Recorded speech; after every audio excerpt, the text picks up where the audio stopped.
Les pièces de BD et affiches s'utilisent principalement pour la narration de l'histoire, c'est-à-dire que l'on peut rajouter des images accompagnées de textes et de sons, si l'on le souhaite.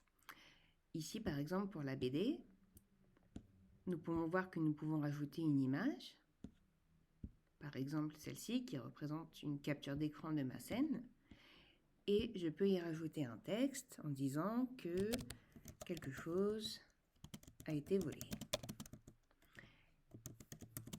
Je pourrais très bien mettre ce texte dans un dialogue de la part du personnage, mais parfois pour faire une ellipse narrative, pour écourter un petit peu ce qui s'est passé ou pour mettre un contexte plus rapidement, je peux utiliser la BD. Donc ici, je peux mettre un texte et ici, s'il le faut, je peux mettre un son. Ce son, ça peut être un fichier audio via un fichier MP3 que je peux mettre moi-même ou bien utiliser la voix de synthèse d'un de mes personnages. Si le personnage que j'ai ici dans mon histoire a une voix de synthèse, je peux lui mettre sa voix.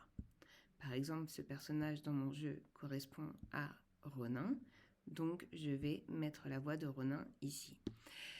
Si je souhaite qu'apparaisse devant la phrase ici quelque chose a été volé et que je veux voir qu'il s'agit bien de Ronin, au lieu de mettre le prénom ici, Ronin, quelque chose a été volé, je vais mettre son prénom ici dans l'alias.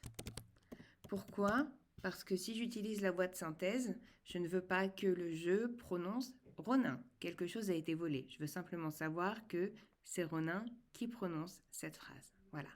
Donc ça, c'est pour la BD et je peux bien évidemment rajouter beaucoup plus d'images les unes derrière les autres pour pouvoir raconter une histoire.